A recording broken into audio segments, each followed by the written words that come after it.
Hello everyone and welcome to our second edition of Game Wild. It's been one wild ride as we have already put 1 week in the books and we are starting week 2.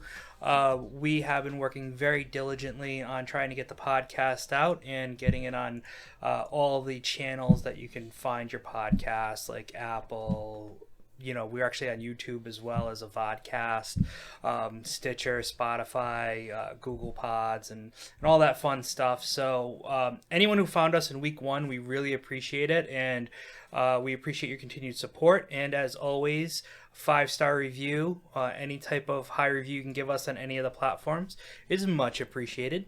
And my name is Joe, aka Ruffhouse Plays, and we today will be talking about a few things. However, at first, I want to give an introduction to my partner in crime, Justin SJW. How are you doing today? Hey! What is up, my dude? I am doing great. It's Saturday. All is well. I've been excited for like the last 2 months. Who am I kidding? But I am excited for a bunch of news that we're going to get into today. A couple different things. Some news with Legends of Runeterra, which is my my little baby right now, which I love and adore. I do a lot of YouTube content for it. And then some delays, unfortunately. So we get some good news paired with some bad news. Some delays with a few games that I know at least 2 of them everybody is waiting for. And honestly, all 3 of them, really. Even the third one I've seen a lot of buzz for. So, unfortunately, we're going to get into that a little bit towards the end here as well, too. Well, that sounds great. So why don't we start with our first set here? And it looks like you had some news about Legends of Runeterra. So what's going on with that, man? Yeah, oh my, dude. All right. Oh, you know what's going on with it. And you know how excited I am for this game, right? So at the end of the last podcast, we were like right on the cusp of Riot announcing when the game was going to release. So unfortunately, we couldn't really mention that. But it was thought that the game was going to release after that actual announcement. It didn't happen, but it was pretty close to it.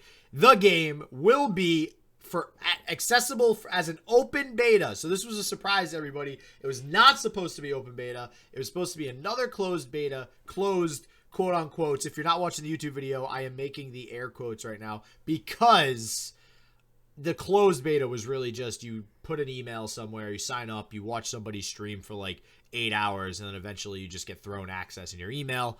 That's pretty much, that was the methodology behind getting access. So it might as well have been an open beta. You just had to put an ounce of effort in. But now it's just straight up open. So just make an account on Riot's, platform that they use now, which that is also new. It used to just be a Legends or League of Legends platform that you'd log in on. Now it's kind of like the Epic Games platform, which we'll actually talk about in a second as well. Or Steam, when you log into those launchers, they have their own separate Riot launcher now. So you're just going to make an account.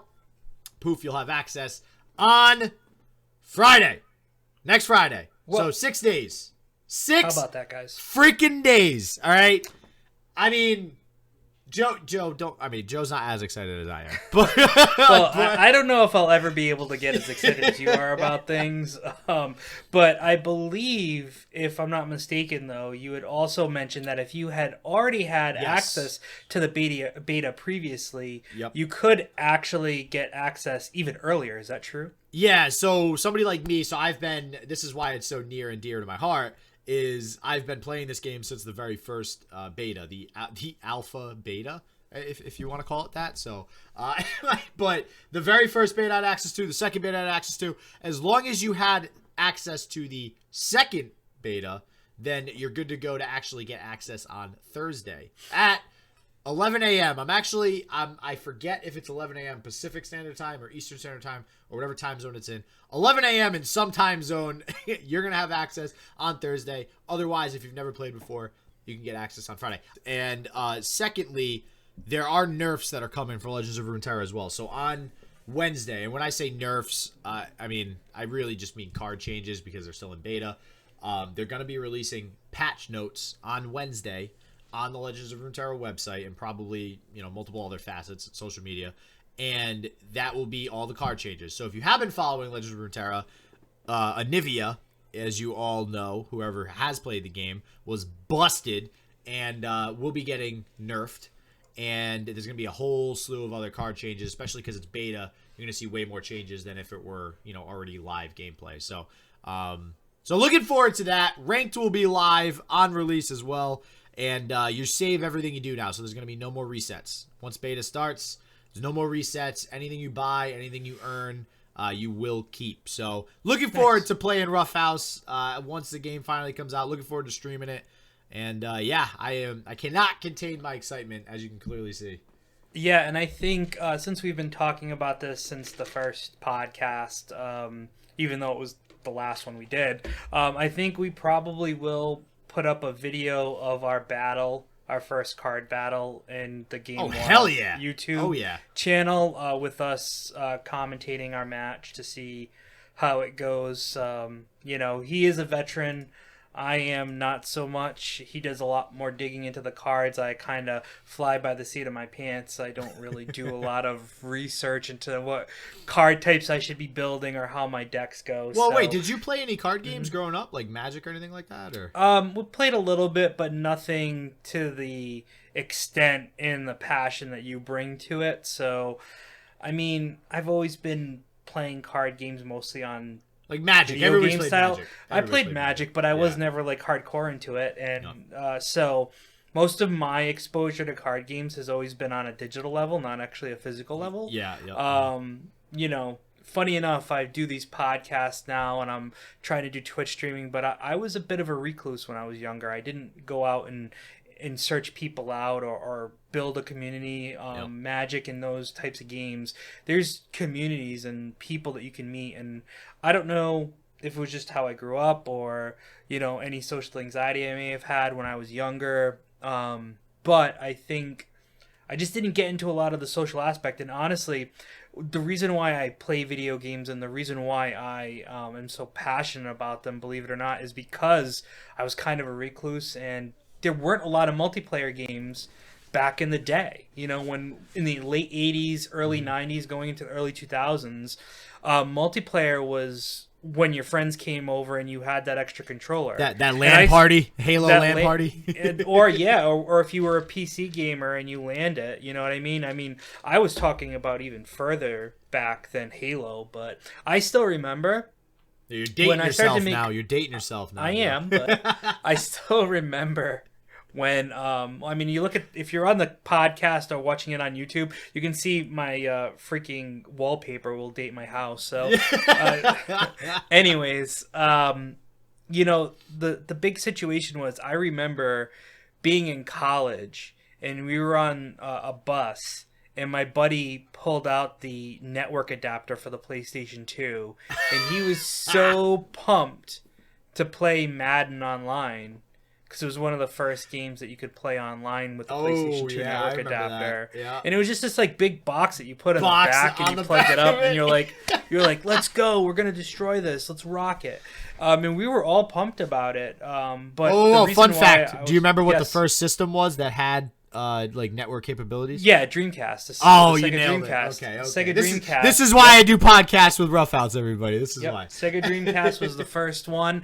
I connected it up to the phone line to try it out. I believe it was NFL 2K or NFL something. It was one of those NFL games. I can't remember. If you guys remember it, please put it in the comments. But there was an NFL game that was not a Madden game.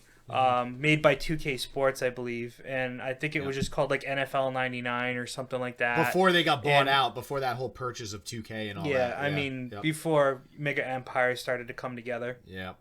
But yeah, I still remember plugging that in and trying to play a game online, and that was dial-up time. It wasn't really, Ethernet and the way it is I can't even now. make those sound effects. Listening to that AOL dial-up every time you go online. Well, card games for me, that's why I always liked card games, because in my experience, most people that play video games are recluses, like you said, and they're, less than social. Let's call it that, right? Yeah. So they like to just chill. Even me, like I'm super outgoing now, so I don't know how the hell I ended up how I ended up. But I used to just, when I was in high school, I would just sit in my room, play Halo till 3 a.m. and then wish I had slept and then wake up at 6 for school. So, that happened all the time. And I would just meet people online. And card games actually, physical card games got me to actually go to my local card shop and chill with people. Like, I had to meet people in person. You had to physically be with people. Yeah, and because you're playing somebody that you're sitting across the table from, you have no choice but to, like, strike up some conversation. You can't just, like, be a wall, even though you're playing against them and you want to win and they want to win. Like, you have to say something. Like, it's so awkward if you don't. Yeah, so I can imagine. It gets you out of your shell a little bit, so that's why I've always loved card games. So that's why I'm always excited for a new card game. I'm sick of Hearthstone. I love Hearthstone, but I'm sick of it. I played Magic. Magic will always be there. I'll always love Magic. I'll always play Magic. But Legends of Runeterra seems good. Love Riot. Love what they're doing over there at Riot with the lore and all the stories and stuff. So, yeah, I mean, in going back to this podcast, and we're not a specific type of podcast that's going to talk about tons of specific things. We're going to jump around. We're going to talk about things that we like. But I think one of the things, and I hope everyone who's listening agrees, is that we're going to share experiences we've had about why we love games, why we try to do this stuff. Or just like this whole conversation about our backgrounds and the fact that we weren't very personable or outgoing when we were younger. I still remember another story with the Xbox 360, college friends and stuff like that. We were able to play online, and I remember going through a really bad breakup once, and it was just tough to like sleep and to do all this stuff. You were just like so depressed about not being with someone that you thought was somebody that you were going to have a long. Yeah, but you know what it was? We would play Lost Planet. I don't know if you remember Lost Planet. Oh yeah, I remember Lost Planet. Yeah. That game came out like back in like I think 2006. During your breakup? That time? Well, it was like, I mean, I probably was a little after that. Like, I got to hear, what game did you play to get over the breakup? That's well, it wasn't about getting over the breakup. It was trying to survive the time. So, like, I couldn't sleep. And that goes back. And the reason why this, like, pinged in my head was because of, like, you talking about staying up till, like, 3 in the morning. Yeah. And then having to go to bed. Is that, like, we were all still kind of young. I was running a video game store at the time. So, that I ran a video game store from Jelly, 2005. What's that? Said Jelly. I'm a little jealous you got to run a video game store. Like that's on my bucket list. I don't know if I'm ever gonna get 2005 to 2007. Yep. So it was a short-lived run. I won't discuss the company or anything like that, but they went out of business. So I ran right into about 2008 actually, but anyways, and it wasn't a chain store, so it wasn't like I had my own store and it just failed. But I think being able to play the game with friends online for like 3 or 4 hours at a time from like, I don't know, 9 p.m. to like 1 in the morning, 2 in the morning, and just keep playing matches. It just got you not just stopping to think about what was happening in your life, but you were interacting with people and could have conversations that kept your mind going outside of it. Because trust me, even playing a game, you'll have that point where you stop focusing about the game and you start thinking about things. But having conversations with people keeps your mind off of all the bad stuff. And that's another reason why, it helped bring me to a point where it's like, oh, I can play games online. And trust me, I personally hate playing games online because there's so much toxicity with people. I don't know what you're talking about. League of Legends is the most non-toxic game on the planet. Absolutely, yeah, right. I agree. And you know what? I also remember one time saying, I'm going to take a chance on Street Fighter online. And I remember this fighting games are terrible. talking so much crap. And I was just quiet. I was like, but I was like this. I was just like shaking and just like, I want to just tell this person what I think. And I smoked him in 2 rounds. And I just went off on the guy and like told him like all these nasty things. And I said, wow. Oh, you troll you. Well, because I beat him. He was talking crap. And I was like, you know what? I'm just going to let my fighting speak for it. But he just is like so toxic that he got to me. And that was the problem. So don't you try to get to me, trolls. I won't do it. And let me just add. I'm wiser now. I'm happy you brought that up too. Because one of the things I end all my YouTube videos with is stay positive. And I say peace out. And I truly do mean that. Like, when playing video games is probably one of the most challenging things to do while keeping a positive attitude, especially when you're on a team of players. So it just goes to show you, and again, like Joe said, you know, we are going to talk a little bit about our experiences with video games and stuff, and especially in these first few podcasts, you know, we want you guys to really know who we are as podcasters and as people, and there's a reason why we love video games, and these are just some of the reasons why we love video games. So absolutely. All right, so what's next? What's next on the docket? All right, so let's talk about what's the wild rumors going around right now, and one of the biggest wild rumors. Yeah, see, we're doing it. We're gonna see what he did there, here, guys. See what he did there. We're gonna do that. So if you like that type of stuff, there'll be more coming. Don't worry about it.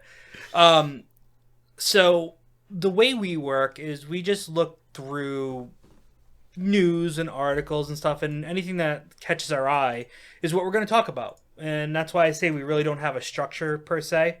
And what we found... Who needs structure? Well, in the case of saying, like, hey, this is what we're always going to be talking about. It's going to be video game news, but it's going to be stuff that piques our interest. So I found this article about the new Xbox that's coming out at the end of this year. And the alleged wild rumor out there is that it's going to have the Steam and Epic Store built into the system. So the way I read it was that you can switch to like a Windows 10 mode on your Xbox, and you can launch the Steam or the Epic Store, and you're logged in with your credentials, and you can play the games that you currently own. Now, I don't know about you, but I have multiple gaming areas in my home, and my PC is up in my studio / like room, personal room that I have here that you can see if you're watching it on the Vodcast on YouTube. But that's it. And I have a secondary Xbox that I connect up, and then I'll bring the Switch up if I want to stream Switch games. But downstairs in my living room, I have my main Xbox, I have my Switch that I bring down there, and I have PlayStation as well. So, the problem is sometimes I'll buy games on both a Steam platform and, say, a PlayStation or an Xbox platform. Waste of money. Waste of money. You're doing things twice. My perfect example of that is Dead by Daylight. Big fan of Dead by Daylight. Bought it on the Xbox. Got some of the characters up to level 50. And then I was like, I want to play it on my stream, but people seem to be more interactive on the Steam side than they are on the Xbox side. So I got it on Steam as well. So I have a PC version of it. I have an Xbox version of it. I have different level characters in my PC version. I have different level characters on my Xbox version. Kind of a pain in the butt. Now, if this is true, since I already have a Steam account and I paid for games, I can buy games on Steam, and I can choose to play it on my PC, or I can choose to play it on my Xbox. So, but the same thing happens. You know, you're only spending it once, and your save games, all that stuff. So I have a question. If the rumor is correct. So Halo's on PC now, right? Halo, whatever they're on. Yes. Okay, so if Halo, all right, I'm just trying to think here because if you can already buy Halo on PC, I don't see why this would matter. I mean, because like it's almost like most people that have a PC, it's gonna get them to not even want to buy an Xbox in the first place. I totally get having Steam. I totally get the ease of use now. Like if you just want to switch from platform to platform, you don't have to worry about that. I get it, but it's like especially because it's a Microsoft service. It's like why bother buying the Xbox when you can just buy all the games on Steam anyways? Well, valid point, but here's my argument. Depending on the price point, okay, of the Xbox X Series console. The console, not the games. The console. The console. Okay. You're going to probably get quality graphics at a fraction of the cost it would be to build a PC, in my opinion. If the system comes out at Okay. around $500. Now, if the system comes out at $500, let's say, which is where I think their base system is going to come, my personal opinion is that they're calling it a series, so I think they're going to be tiers. I think there's going to be like a digital-only tier that's going to be like $400. Then there's going to be your standard tier, which is $500 that comes with a disc drive and Blu-ray or whatever, and then you're going to have your like, I wanna blow everything I have on the system, which would probably be $600, maybe VR, maybe just drive space. Maybe it's a 500 gig model for the $500, so and it's a PC terabyte model for PC gamers that isn't a PC. Exactly. And I think that's huge because if you want to play games like Halo, you want to play games like Call of Duty, but I don't even know if you're going to be able to use a keyboard and mouse. I didn't really see if it said anything about that, but I would assume you could. I feel which like is another big you thing. can have any peripheral work with anything. Like it's not. Yeah, it's but not I think that's huge though if that is the case because that's always been a big thing between console gamers and PC gamers is people want keyboard and mouse versus a controller.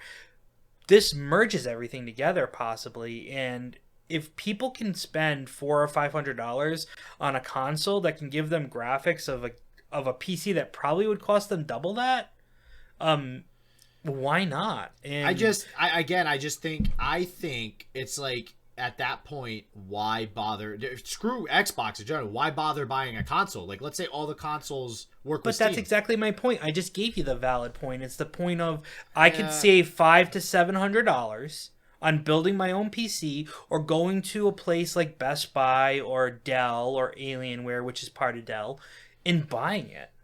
You know what I mean? I can buy an Xbox and I can go on the Steam store and I can buy a PC game, and then when I actually have enough money to buy a PC if I wanted to, then I could go that route. Are we sure whether or not this new Xbox is going to actually have like a Windows OS to the point where you can do like Word on it? Like, let's use Word as an example. No, I think this is completely strictly gaming stuff. But that's the whole point of this. It's not like, listen, you could go out right now and you could buy a PC for $299 and it won't game for shit, but it will be able to play a word processing app. It'll be able to run a word processing app. This is for somebody who doesn't have the money to build their own PC, doesn't have the money to buy a PC from a market like Best Buy or stuff that can game.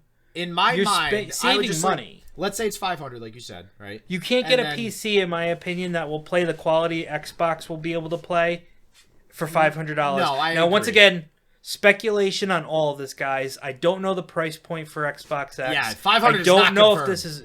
I don't know if this is the case, but with my knowledge and what I've seen and how consoles have been done in the past, I have to believe that their like standard price point for like everything that you kind of would want for a system is going to be $500. So let's switch the topic then to that right there is the price point, and let's take it back a little to the PS3, okay? If we all remember the PS3 releasing, and I think I saw another article rumored on the Xbox of it being 8K, supposedly being able to do 8K and 120 FPS.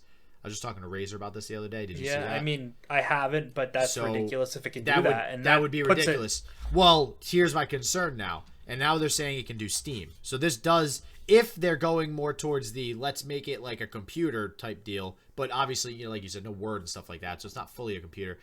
If they're heading in that direction to have a really good GPU, et cetera, then I get the PS3 concerns. Which is, oh my god, look at this cool system that's way freaking better than everything else with a cell processor. Let's sell it for a ridiculous amount of money to start, and then it gets shit on. Like, it did terrible because of the price point.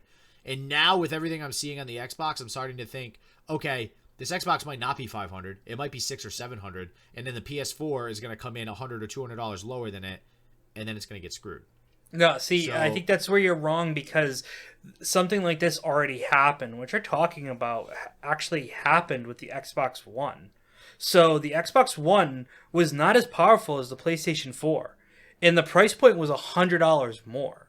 The PlayStation 4 came out cheaper than the Xbox. Wow. No. One. So, okay, no. That's what I'm saying. But what I'm saying there is the fact that and that's why I say if you look at it, fundamentally, guys, right now, it is January 18th. as we're recording this podcast, you will be able to go back to this, and I want to say June, because they will release a price point in June. I am telling you what is going to happen because I have lived this. All right, predicting the future. Listen, let me get my Swami hat on, because cover my bald head up and be able to predict the future for you guys. At E3, there will be a price point. I guarantee you that there will be a price point. And if I'm wrong, I'm wrong. I mean, I can make both predictions. I'll live with the fact that I was wrong. Because the other thing that's been happening lately is that they've been holding their own stuff. So, for all I know, Microsoft might even hold their own little thing before E3 just to release a price point. Just to mess with people, to get them hyped, right?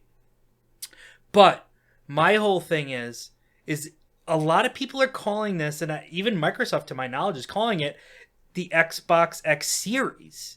And I don't know if you know the definition of a series, but that means there's multiple things in it. And that's why I'm saying to you, man, they're gonna price point multiple Xbox I get X's. it. I get it. But so there's gonna be none of that. There's not gonna be anything where you're gonna have an Xbox that's gonna be overpriced or underpriced to a PlayStation 5. You're gonna have three. So how many versions do you think they're gonna roll out when it first? They're gonna roll three out to start. So they're gonna roll out a digital only. And then an 8K. Nope. So they're gonna do a digital only version that's gonna have a 500 gig hard drive.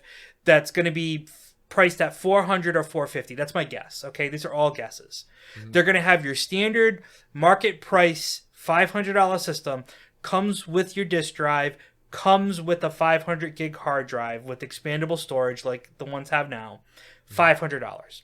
Then they're going to have the coup de grace $600 plus system that's going to have the drive, going to have the hard drive, the disk drive, the 1 terabyte hard drive, and then maybe some VR stuff. I don't know. I'm not 100% sure where they are on VR, but they're going to have all the bells and whistles, and that one's going to be price point between $600 and $700. My guess is.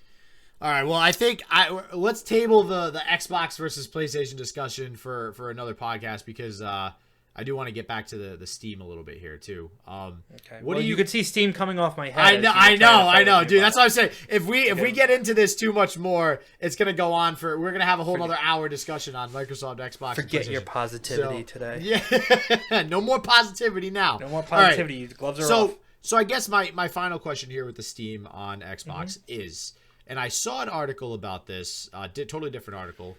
And I don't remember where it was, so it's not going to be in the description, unfortunately. But it mentioned something about, are we at an era where maybe consoles go away because of how much they seem to be merging with something like a PC? I personally think that's not the case. I think people are ridiculous to even think that. I think just the way that consoles operate is going to be different, like the cloud, for example.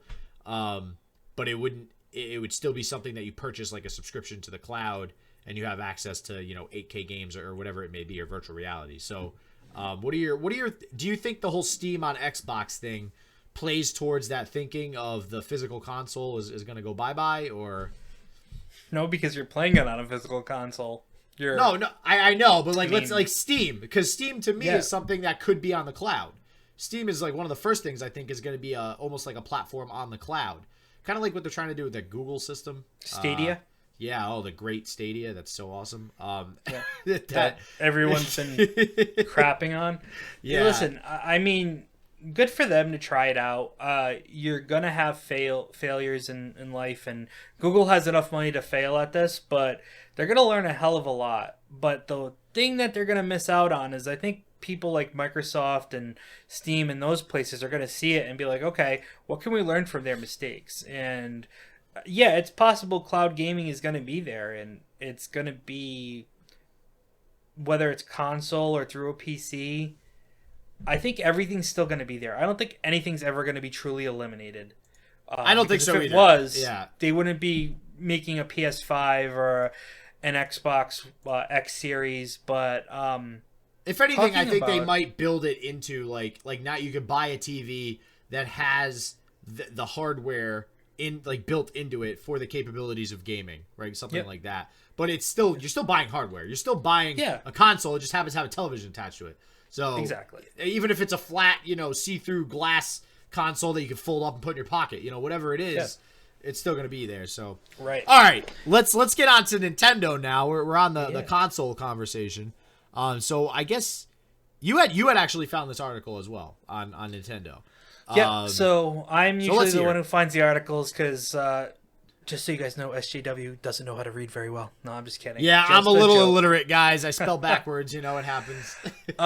So if you're big into like handheld gaming and then being able to connect it up again, like the Switch is made for, you're gonna love this news. And this is kind of dated now, so most of you already know this. But at CES, Dell's Alienware division showed off a portable PC that looks pretty much like a Nintendo Switch. I mean, if there's any patents for the Switch, well, there's going to be a lawsuit. There's going to be a lawsuit because it looks pretty identical to a Nintendo Switch. They're calling it the Concept UFO, which is pretty cool. For you YouTubers, opinion. I'm gonna move this browser window over so you can see this. It's nuts. It literally looks exactly like the Switch. It looks like a Switch. If you guys are looking on YouTube, you can see a picture of it. It's pretty crazy, and they unveiled it back on the 7th of this month, and I mean, wow. Like, it's just looking at the specs here. It's an 8-inch screen, has a 1200p resolution. The Switch only has a 720p screen, so that's pretty big. It's a 6.2-inch screen for the Switch. Excuse me. I'm thinking Twitch now for some reason. Like I was almost gonna stream today too, but then I ended up cleaning some of my house instead, make my wife happy. So there you go. You gotta do what you gotta do sometimes. So the Switch is a 6.2-inch screen at 720p. The UFO is 8 inches at 1200p resolution. The UFO. The UFO, which is what they're calling it. Such an ominous name. And it's got the ability to have a stand so you can play with a controller as well. Just like the Switch, man. If you're thinking about this system, think about a portable computer that plays like the Switch. And I haven't even gotten the Switch yet. I'm kind of pissed at myself for not getting the Switch yet because I know I'd love it. Although I know I'd waste a lot more time playing games when I should be making content. But what I will say is I love Nintendo, and I love that they did that with that console. I think it's an amazing idea. I think it's amazing that somebody else is not competing in the same space. So I think that's good for gaming overall. Mm-hmm. And honestly, having the ability to just like play. I don't know about you guys. I like who doesn't like laying in bed and then staying up until 2 a.m. doing shit on their phone because they can't stop scrolling on Instagram. Everybody's had that night where you can't go to sleep because you just scroll endlessly on your phone. That's like what these systems will do. You bring it in bed with you, and all of a sudden now you're up for 3 hours playing a video game because you're laying in bed playing a video game. So I do like that. They don't have much on official specs or past the concept stage of the production of it and everything like that. So they just showed something off. But it is an amazing concept. It is kind of a huge move in PC gaming because, you know, laptops these days, they're starting to get thinner, but they're still kind of bulky. This puts us to a whole new level of gaming, you know, that we could have only dreamed upon. Oh, back in the 90s? Jesus. Late 90s, imagining playing like what Grand Theft Auto 5 is today on a handheld, that wouldn't even have been in the realm of possibility. Yeah, and as from what all I can read here, it is going to use a 10th generation Intel processor. That's what I just saw too, yep. But they're not detailing which model it's going to be. I mean, all these cool little things here. They're using an Intel graphics unit as well, so you have that. The only unfortunate part is if anything Intel is attached to this, that leads me to believe the price point will be significantly higher than Nintendo, which is a pain, which is not cool because Nintendo, one of the marketing concepts with Nintendo is that their systems are always marketed way lower of a price. So, well, it's because it's a family machine. It's exactly made for people's families, so you want it to be affordable so kids can play it. I just hope they don't price this system out of the competition. is what I'm saying. Because I don't think it's Intel tends to price things competition. high. See, that's where you're getting mixed up again. You don't think the Switch is competition? I don't think the Switch is competition. I don't. I think this is Do you the think next this is level. competition? Do you think it's competition in the gaming market as a whole, like Nintendo versus PlayStation versus Microsoft versus Alienware? Do you think that's a thing? No, I don't, because look at it like this, okay? People who want a game on a PC but are kind of like, hey, I don't want to use my laptop. I think it's too bulky, it's too big, but I want to play games that I could get on my PC in my hand. This is what it's made for. Yeah. Nintendo Switch will only have Switch games on it. Anything made for that publisher. Yeah, that's but a good this is point. a PC handheld, which means that you should be able to get Steam, you should be able to get the Epic Store. So the games that you play on your Nintendo's custom very build, like segmented, like Nintendo only. It's like the Apple of video games. It's like Nintendo, only Nintendo. exactly, and that's why it's not. Why I don't define it as competition, because Nintendo, in my opinion, is a niche market. It is like I agree. Your family. You're going You're after either families. a Pokemon fan or you're not, and everybody's a Pokemon fan. So I don't have Sword or Shield yet, so yeah, I haven't played it yet either. I just haven't had the time or the money to invest in it, but it's mainly I the do time. want to get it. It's not enough time in the world to play all the friggin' video games that are out. Absolutely. All right, so last up, the moment you've all been waiting for, which actually probably not, because it's bad news instead of good news. It's really bad news, guys. So if I'm excited for Legends of Runeterra, I am probably the only thing in video gaming that I am more excited and have been more excited for the last 20 years is the Final Fantasy VII Remake. And literally 20 years, this game came out in 1997, okay? The original Final Fantasy. Since 2000, when Final Fantasy X came out, or 2001, so give or take, since Final Fantasy X came out, and everybody's like, oh my god, look at these graphics. They're like, let's do Final Fantasy VII with these graphics. Ever since that day, I've been waiting for Final Fantasy VII to come out with some bomb-ass graphics. And it's happening. It's happening. It's happening. It was happening March 3rd. And now it's not. Pissed. I am pissed. Wait more. You're going to have to wait some more. But not too much longer. It's not bad. This is nice. This is the lesser of the three. This one's April 10th. Okay, so they March delayed 3rd it to a April month. 10th. Yeah, they gave the whole not bad. spiel of, we've been waiting years for this. What's another month? Yeah, that's what everybody said after the first 10 years. They're like, what's another 3 years? And then after 13 years, they're like, what's another 5 years? Like, yeah, but the thing is that this is a reality now. We have gameplay. We have actual, tangible stuff. So chances are April will be the month that Final Fantasy VII finally reigns supreme. And the cool thing about it too is they're changing up how the game played. So not only are they remaking it, but they're changing the dynamics. Kind of like what they're doing with the Resident Evil 3 game. So Resident Evil 3 is going to be remade by Capcom, and they're changing it up a little bit. So I don't know. I guess I'm cool with that, because you get the remake, you get the story, but you get a little bit more.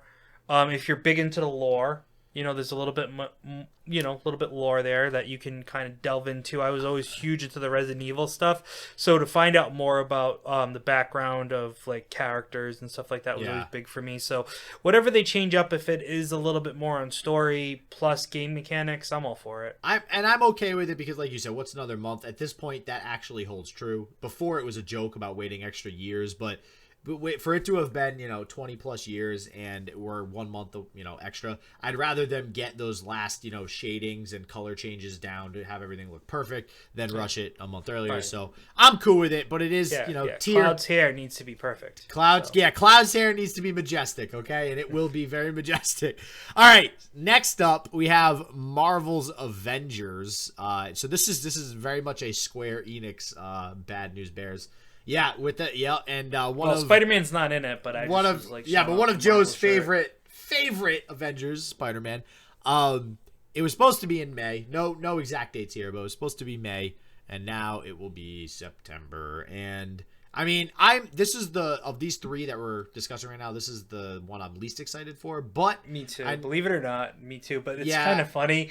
It feels gimmicky. I don't know. Well, not only that, but I think one of my favorite memes when they released this game at E3 last year as a showing it off was you're younger than me, so you might not get this reference, and I don't know what our I'm 19 for anybody listening. Lies. Any grouping that listen to this podcast.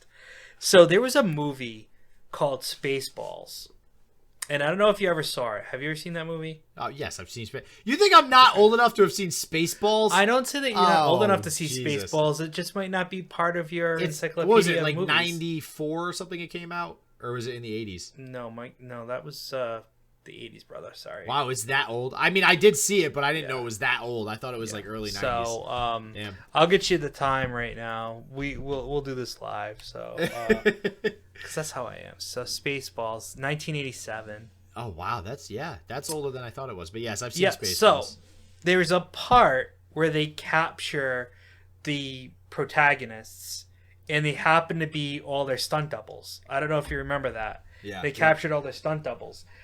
That's pretty much what everyone was memeing about, because if you look at, and I just dropped Morty from Rick and Morty.